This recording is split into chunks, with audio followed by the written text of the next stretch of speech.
My best friend from junior kindergarten, he went the software route and has been a CTO in a bunch of, construction tech, big pharma software companies, and had an incredible background doing that. And him and I have been best friends forever. And we always wanted to work together. So when I got on the bench here at CEO, I said, Rob, I think I found the one. Hi, thanks for being here and welcome to Season 2 of The Founder Mindset, brought to you by ATB. I'm Leah Sarich, your host, and I'm super excited to talk to more founders about the human experience of being an entrepreneur. In this podcast, we're digging into what it really feels like to build a company from nothing.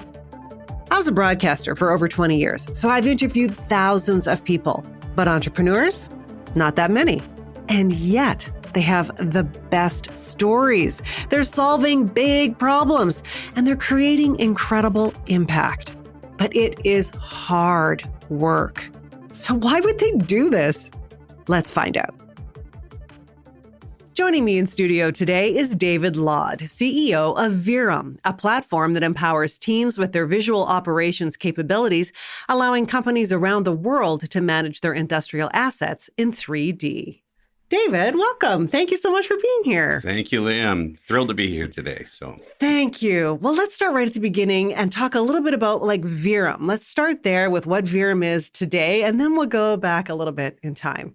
So let's start with what VEERUM is today. You described it spot on. This is about changing industrial operations for large facilities and assets. So these are traditionally oil and gas facilities. They could be utility, large manufacturing facilities, as well as, utility and mines as well. So what we saw was a very antiquated approach to working, providing operations and maintenance, project controls, construction with all these large facilities. So what VEERUM's been able to do is create what I call a single pane of glass. So you just log into your one laptop and you can see your engineering models, your geospatial data, your document management, everything together, including your real-time, whether it's IoT or SCADA information, all at your fingertips so that all of our clients can work visually and in 3D. So it's really about almost a gamification or creating that video game instance of these large industrial assets. Wow. And so what does that do for these companies? How does that help them? What's the benefit? Well, if you go back in time and you think about, having to change, let's say, a pump or look for, a pressure safety valve, any of these things that would be, found in these industrial facilities, there was really no visual way to understand where they were, what they were, because you're looking off old antiquated spreadsheets, right, or old schematics and stuff like that. So our clients are now using this to really drive productivity, improve safety, drastically reduce costs. So as an example, rather than having to do maintenance planning and go out to site and do field-based measurements, you can actually now do all this online. Your employees that you do want to keep safe and out of hazardous conditions, they don't actually have to enter into these high-risk scenarios to do this type of work. It can actually be done remotely. And all of that information that was generally never trusted, or it could be in 7 or 8, legacy systems, we brought it all together and put it into that 3-dimensional model where you can now walk through in that immersive experience and, collaborate and work in that fashion. And that's really where the whole industry is headed. And we've spent basically the last 10 years almost educating the market of that potential, right? And now we're kind of at that cusp where we're getting pulled going, yeah, it's time, we got to do this. We've been fortunate. It's the advent of cloud computing and that being accepted with, oil and gas and a lot of these major industries, as well as the commoditization of what I'd call data capture, meaning laser scans, satellite imagery, any of that. Those data sets, those primary data sets that you need. So kind of those two things are crossing a path, and VEERUM's right at the area to capture on that. So wow. So this is game changing for these companies, literally. They're now able to see everything right in front of them. They don't have to be there. They don't have to have their employees there. This is incredible. We get great quotes when we show clients, this is incredibly eye-opening. We kind of saw this in, an old Tom Cruise movie or something like that, right? Totally. But it completely works. It's completely scalable. It's affordable.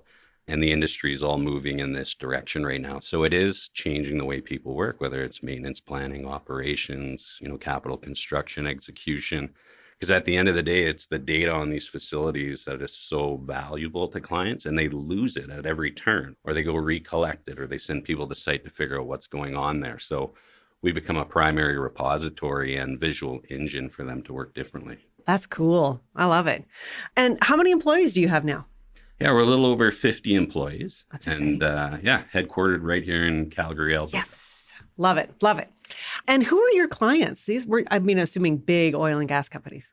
Yeah, if you just look outside the door here and look at all the logos on the top of the big buildings, we've got most of those as clients today. We've got, the largest oil and gas company in the world, some of the largest mining organizations. But we also have an ability to scale down and provide value for clients that might just have a small facility manufacturing, maybe even a single well pad. So we've got an opportunity to scale and provide value. We're a software platform and clients are able to leverage it both ways. So, ExxonMobil is a public client of ours as well. And, it took us a long time to kind of get through there, but they're actually a leading organization. They're kind of leading the way for a lot of, oil and gas up in upstream, midstream, and downstream around how they're going to work visually out of reality first and not off of legacy engineering models. Wow. So exciting. I love this story. But what I really love is how you came in to this company. So that's what I want to dig into. Of course, we're talking about venture building in this podcast. So I really want to dig into that. So normally we talk to the founders of the company who created it from the beginning. But in your case, it was the founders that brought you in and said, basically, save us, help us fix this. Walk me through how you were brought into this organization. Yeah. So absolutely not the founder, but I kind of say, I found her, right? Yeah, I found her. Yeah, right? exactly. Or she found me. Yeah, so VEERUM had started basically about 3 years before I took over as CEO, and it had, 3 primary founders of the organization. And they were able to raise some seed money and get the business going. But it was certainly struggling both in what I call strategic execution and trying to do probably too many things with a limited amount of capital, right? So they were into robotics, they were into, providing almost internet in a box for these remote field sites. And then also they had this software application that they were generating. And that's really where the genesis of the idea was. And these other areas were almost to support the software requirements, right? Because the industry kind of wasn't ready there. Right. And it's kind of comical when you take a step back and look at what they were trying to do earlier. It was, we're into robotics, so they're taking on Boston Dynamics. Internet in a box, we're taking on SpaceX, and then we have a software platform, right? So you need a lot of capital to take on, Boston Dynamics, SpaceX, and have an incredible software platform. Wow.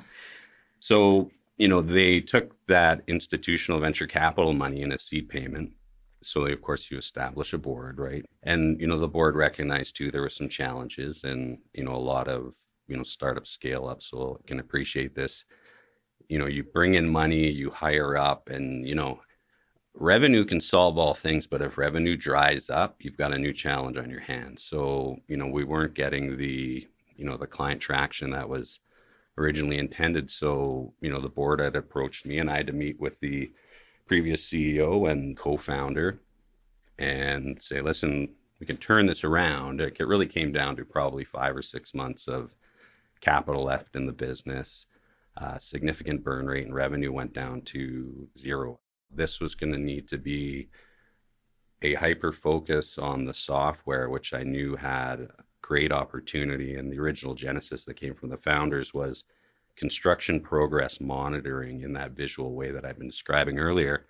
And they had some early traction with that. And it had a ton of opportunity, but you need great software, a great team, and the market needs to be ready to kind of consume it, right? So there were some early adopters, but it wasn't quite there yet. So we had to re-strategize, get rid of the robotics, the internet in the box, really focus on basically rebuilding that software. And so the interesting part for me was, the board had approached me and kind of shortlisted and got down to, we'd like you to take this on. And you also need to convince the CEO who's now moving out of the business, who will still have equity in, but won't be in an operational capacity.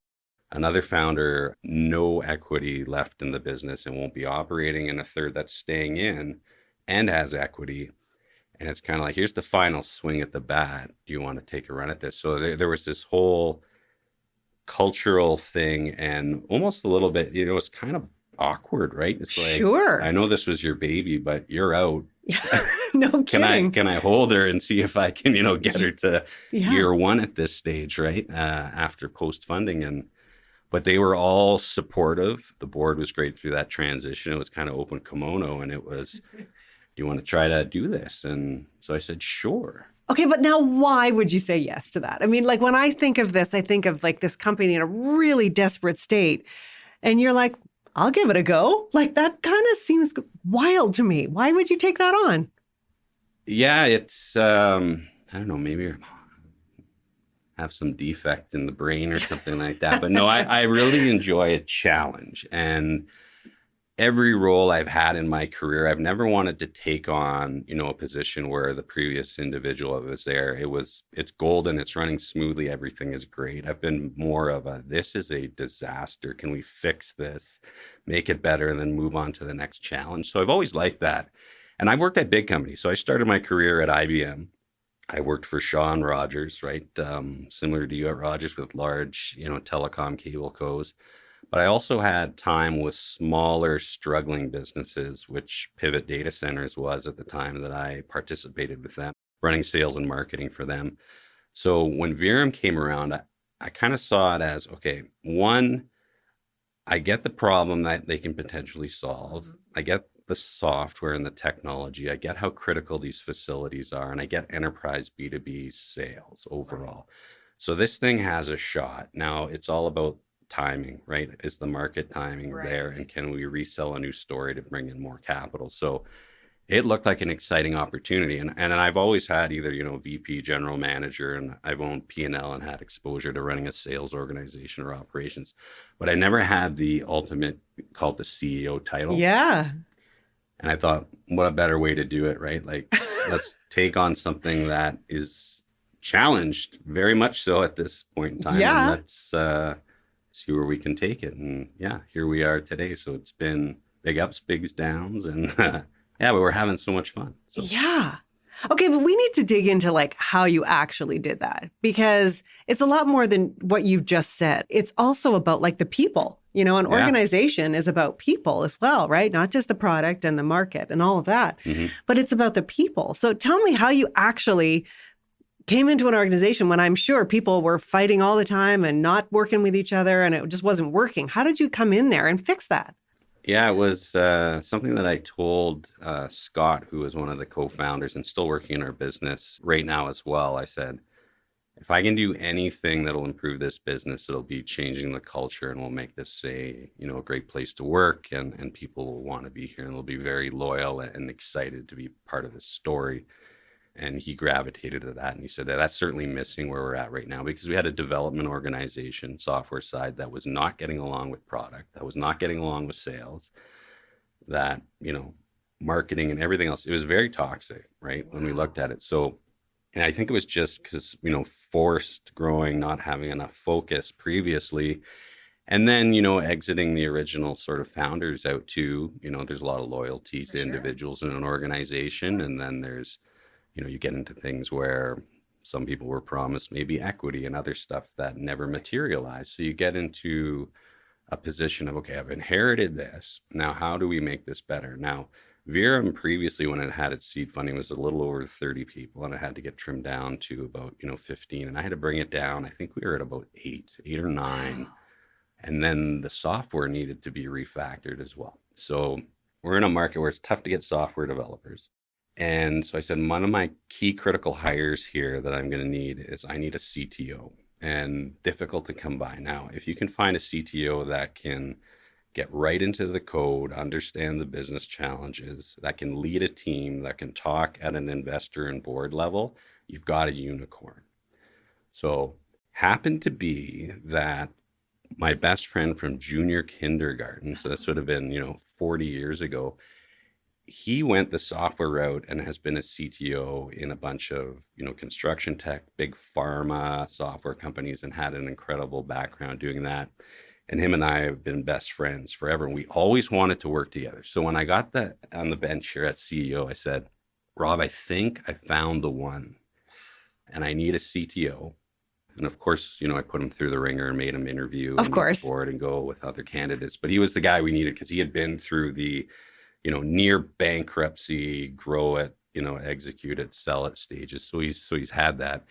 And so when I brought him in, the trust for him and I was already there, right? Nice. And that's a big piece of it. And then it was about hiring the right people and building out the right team and, celebrating the wins that we had and the momentum along the way. So we went from, 9 to over 50 people now. And we have a third-party HR firm that we work with, as most, scale-ups do. And, they kind of did a test on, engagement and effectiveness, basically right when I had taken over the helm. And we were, maybe a 2 or 3 out of 10. Like we were in big trouble. It's just because it was, a challenging time. But, in the last 3 years, we've been awarded Great Place to Work in Canada.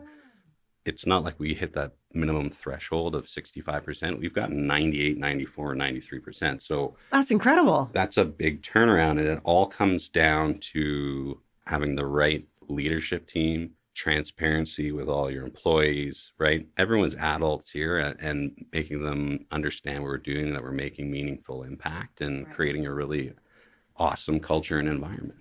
Wow. Clearly. That's what I've heard over and over again. And we're having fun. And right? you're having fun, right? Yeah. You want to have fun when you're doing your work, for sure. But I want to dig into even more about how did this feel to you as this guy coming in and doing this incredibly hard work, when you're reducing the company first and then building it back up. How does that feel to you? Like, how do you process that emotionally even? I certainly have to give a shout out to my wife for being highly supportive through that. Lots of long hours and support. And we had young children at the time too. Every day you get like a little glimmer of hope or something shiny. You're like, okay, listen, like I had a good call with a client. There's possibility here.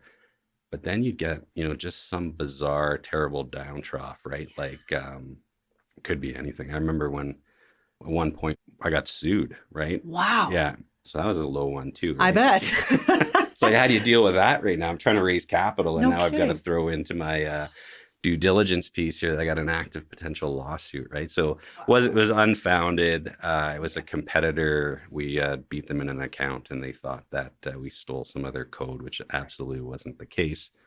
But as you're going through these emotional pieces, I remember our lawyer at the time, he said, well, I got some good news for you. And I said, what's that? He goes, you haven't made it till you've been sued. So we're on the right path. We're on the here. right track. Something's going well. Yeah. And you kind of just have to look for those little rays of light and keep moving a little bit forward. And you can have a big milestone to achieve, but every day are we going in the right direction, right? And can you keep that drive and passion in the company and get that buy-in to pull it off? And yeah, we've assembled an incredible team. And I think, even today we have a wins channel in our chat where it could be a client win. It could be we cracked something in software development. It could be someone got their Canadian citizenship. It could be whatever. Right. We have everyone posted in there. And if it's like the good news channel that you get to go and say, look at all the great things that we're pulling off together here, right? And it just kind of feeds the engine. So it gets you through those hard times. Sure right? it does. Sure it does.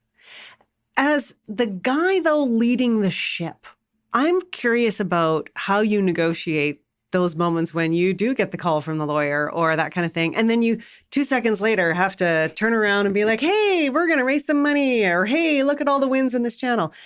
I know that you've got a lot on your plate when that's happening. How do you make those turns even in an emotional context?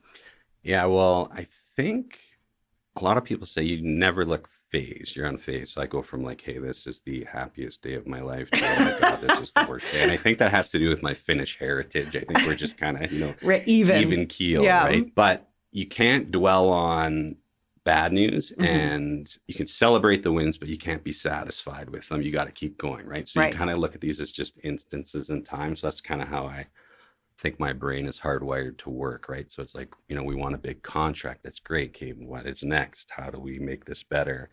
And bad news or challenging news comes in daily as you're, leading an organization. It could be operations, finance, sales, something like Nothing better than $0 oil and a global pandemic within 30 days of each other. When that's my primary market and we're trying to raise capital, I go, well, we're in big trouble now, but there's got to be a silver lining in here, right?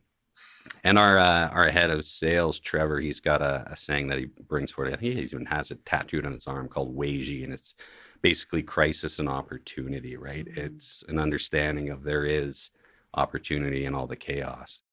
That's so cool. I mean, I always ask everybody about one pivotal moment. I have a feeling you may have just mentioned it. Was there a pivotal moment when you knew, like, okay, yes, this is a bit of a gong show from the beginning, but was there one moment when you're like, I don't know if we're going to make this work? Was it related to the pandemic? I'm just curious. Yeah, that's a good one because it was in our early days. So I'd only been CEO, I think we're probably less than a year and a half, a little over a year. We sign a lease. We move out of what was the GE Accelerator Center at the time. We're like, we need to grow up, get our own space, right? And put our flag here.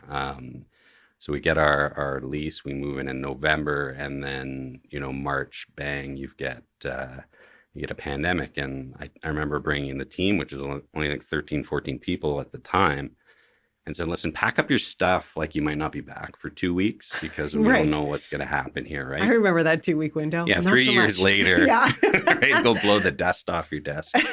But, we were going to need to raise capital probably within, 9, 10 months of sort of pandemic hit. So that's a challenge. And then oil goes to $0. In fact, like -$7 one day. Remember that? Yes, and I do. So at the time, I think 95% of the companies working with us were oil and gas. So I'm like, they fundamentally aren't worth anything on paper right this second. How are we going to get them to buy this new exciting technology and change the way people work? And, we kind of strategized and talked with the board. I said, we've got an opportunity here. It's either we're going to turtle and preserve cash and just see what this looks like, whether the oil corrects over time or this pandemic blows over, or we lean in now and we hire and we accelerate and we hope people figure out how to work on Zoom and we get these demos going. And we decided to push in. Wow. And how did you come to that decision? We had some early indications with some clients that they were going to explore this. And I think, the first kind of 2 weeks of all of this, they couldn't get a hold of anybody. But all of a sudden, we had a Zoom call, which is, again, relatively new, with a large pipeline company in town here that we had been talking to previously. And a sales cycle was, for us, usually like 12 months to get one of these big guys to potentially move. So we had met with them earlier. And we had some other calls, but then we had this Zoom call and there must have been like 30 or 40 people from this company on this call. Yeah. And I was going, what is this? Right. And it seemed like everyone was gravitating to, okay, we got to be on Zoom meetings to be present in the organization, but we're providing this opportunity for clients to work remotely and monitor assets remotely. So now I've got this major challenge with people can't go to site. Right. So can they accelerate the deployment with VEERUM at the time, which was great. And we got to find a way to take OpEx cost out of our cost model now, right? Because now, oil is suppressed here, but the only way you're really going to relinquish any cost out of the business is with the adoption of technology the right way. And our other avenue, and we leaned on this really hard, was we can actually create these digital twins for clients in under 48 hours. So this is not a 6-month deployment, multi-millions of dollars, big lift. Second, I have access to your engineering or reality scan models. You're now working in your environment. We can do integrations with, SAP, Maxim, all the other systems as well. So when I saw that, I said, something's going to happen here right now. These clients are going to make decisions faster than they ever have because they either have no choice and there's a bigger group around saying, I want to be a part of this as well, right? Because they're like, oh, this is the future, right? It's we're forced to change. So we signed a bunch of deals really quickly in that first sort of 60 days of those challenges. And the board agreed, said, okay, let's lean in. And we did. And we were able to raise money through the pandemic. We doubled our business and client count, which wasn't that big at the time, but still great over that, first sort of 90 days of that impact. So it was a pivotal moment where I think a lot of other companies they didn't have that client, the client touch, that understanding of client pain points and requirements. If we were earlier and our software wasn't quite there, we would have turtled to preserve cash, and that would have probably been end of the road, No right? Because it's a kidding. tough story. Sure. So our story was one of growth through two challenging headwinds that were not in our control. That's incredible. Do you take a moment to process that? Like, I'm just sitting here Only going, when wow, that's only when I incredible. recount it back to you, I'm like, geez, we were crazy. I used to have a great head of hair back then too, but that's gone. So that's probably part of it. Yeah. That's amazing. The Founder Mindset is brought to you by ATB Financial. In the fast-paced world of tech, your banking needs evolve as quickly as your industry. Whether you're just starting out or aiming to reach new heights, ATB Financial is dedicated to supporting tech companies every step of the way. Partner with ATB Financial for a banking solution that grows with your business. It is remarkable, though, that you were able to do this at that time when so many companies, to your point, had to turtle or fold altogether. Once you started seeing some of those wins, how did you communicate that to the team, help them understand that, yes, we are going in the right direction and we're onto something and this is really working?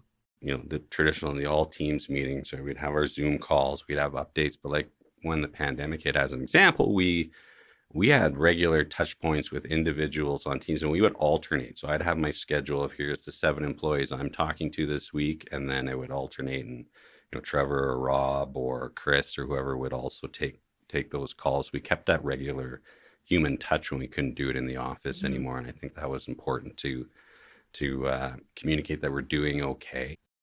We also looked through that period, even though we were kind of growing and cash gets tight. We, as a team, we furloughed to a certain extent and kind of reduced some of the payroll, which is painful and a hard decision and discussion to have, right? Sure. So we did that, but we were able to pull the business out of those challenging times, get more capital in the business, which was really exciting. I loved sharing this, and the board was in agreement that we actually repaid all the furloughed amounts through that period. Really? Yeah.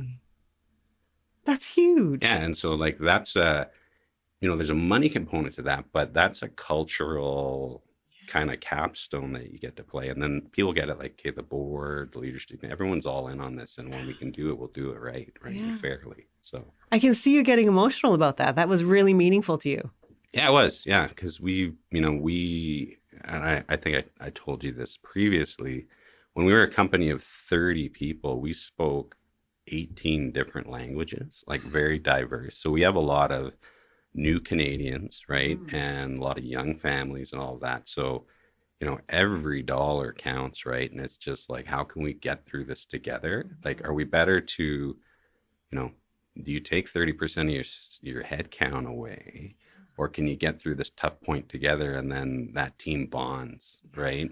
And make it happen? Because all you're going to do is going to have to go rehire that again. But can you get through this with that same horsepower and that dedication? And everybody realized it was happening in the market. And it was something we had to do, at a necessity, but we did it all together. You've mentioned the word together a few times. It's really important to you, isn't it, to have that culture of trust where you work together to tackle these huge problems? Oh yeah. You have to have a high trust team. That's the only way that you're going to, move forward. You have to be able to collaborate openly. I'm not going to be able to do it. I'm not the smartest person by any means in my organization, right? My job is around securing the capital for the business to grow and putting the right people in the right chairs, right? And then trusting them to put the next right people in the chairs on their organizations and teams so that we can move forward.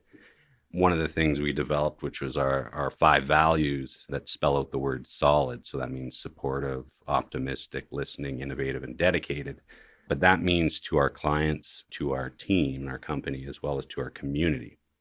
And so when Rob's organization is hiring a new software developer, all I have to ask is, are they solid? And if I get the thumbs up, then full steam ahead, right? Right. Yeah. So you have those values, you live by them, you hire by them, you grow by them. Yeah, absolutely. Yeah.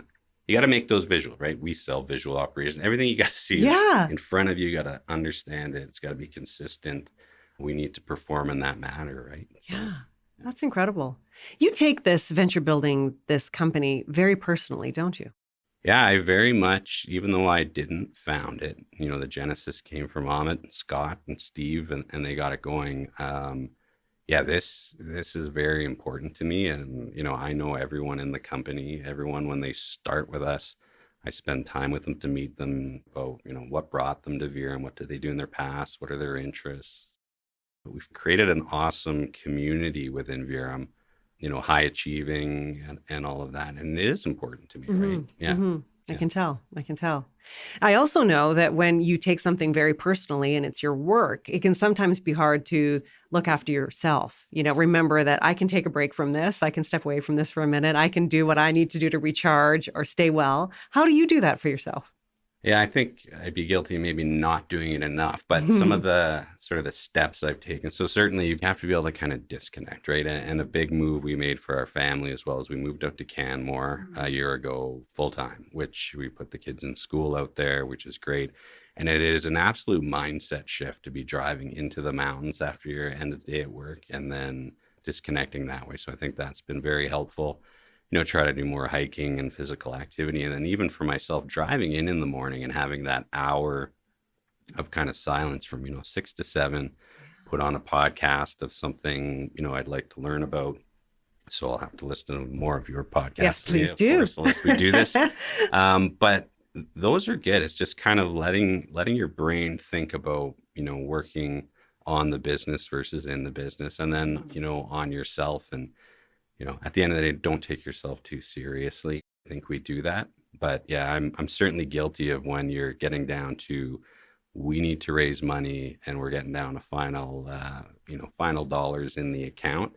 I don't think of 50 employees. I think of, the 300 people that they're directly supporting, whether it's kids and parents or otherwise. So, the term heavy weighs the crown is certainly there, and but it's important. And I reach out to our very supportive board members, other, call it advisors and colleagues I've, met throughout my career, and try to talk through some of that stuff. And with my wife, of course, so you can't carry it all yourself. I've certainly been guilty of that. I'm trying to get better at it. Right. Yeah. I hear that a lot in that space. I'm trying to get better at this, trying to really access If only those. I had time to get better. Exactly.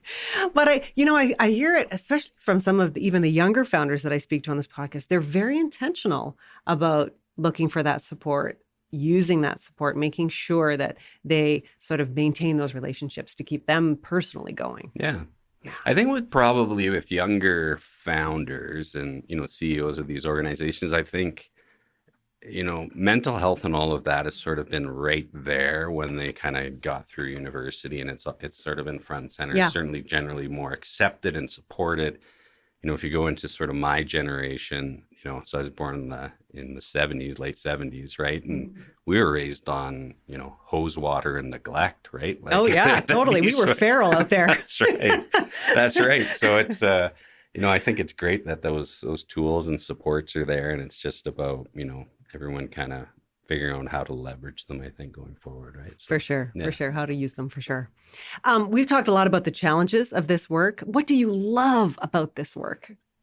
I love now at the stage we're at where I hear an update like from a client saying, I just worked with, Amy or Megan or Blaine or whoever for that matter, Anderson, and they give this, don't let them know, but they did an exceptional job on this, right? I love to get these, kind of almost backdoor compliments to the organization and getting direct feedback from that.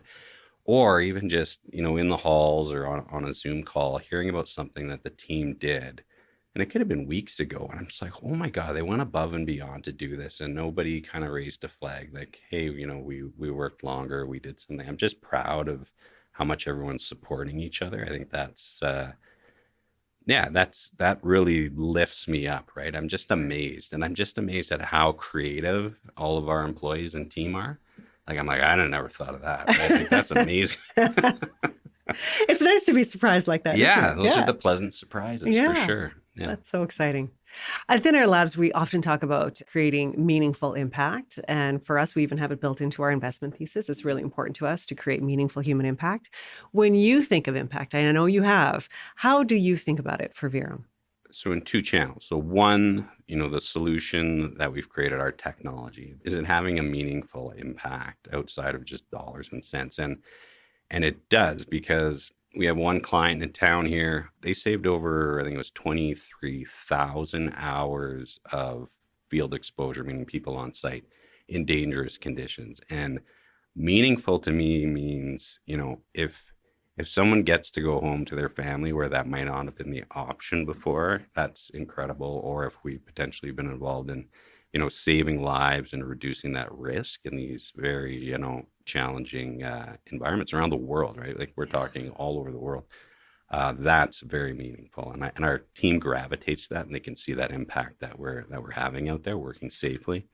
And then, with our community too, it's just we're making an impact with the individual lives of our employees, right? And they're working on some of this really cutting edge technology, which will advance their career opportunities and their families. And then, as we support, we're trying to do more, volunteering, team building, that type of stuff in the community. So those are impactful. And I think those are the things that you'll end up remembering when it's all said and done, right? Yeah. Yeah. That's incredible. It's amazing when you can see that direct line. The work that you're doing, you can see it directly going to that person, to your point, who's coming home tonight, who maybe not. Yeah. Who maybe wasn't able to or wouldn't have. Yeah. That's incredible. Yeah. Yeah. It's, I see you sit up and going, right? Yeah, you sit up and raise those shoulders. Good for you. Incredible. Yeah.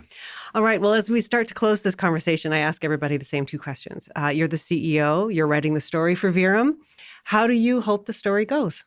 Well, I'm cautiously confident, and I really hope the story goes that we've created a lasting technology that will be, future generations, right? And that could be done with, other strategic groups that are going to take it forward to the next level. There's lots of opportunity there. So that's where it needs to go, right? And we'll get it there. You will, for sure.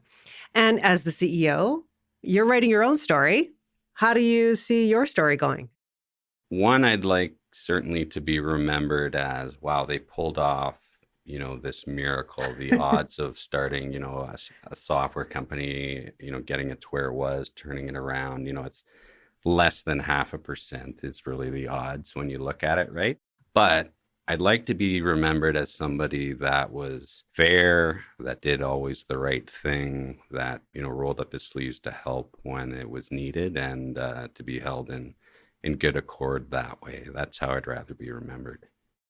David, thank you for this conversation. Well, thank you very much, Leah. I'm happy to be here. Yeah.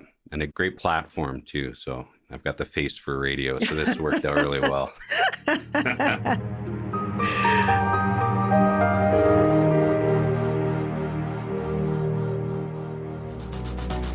As the lead investor in Thin Air Labs Fund 1, Sandstone Asset Management believes in building the commons through innovative founders who are creating meaningful positive impact both locally and globally. Sandstone is doing just that by backing the next generation of emerging entrepreneurs. Picture this: a founder's startup goes from idea to international impact, supported by strategic investors who believed in their vision. That's the power of Sandstone's approach. Sandstone doesn't just manage wealth, they cultivate it, supporting founders at all stages. Visit sandstoneam.com to learn how Sandstone builds legacies that last. Calgary is a city of innovative companies, ideas, and talent. The Opportunity Calgary Investment Fund is investing in Calgary's future by finding, fueling, and fostering innovation to build a diverse and resilient economy. Find out more at opportunitycalgary.com.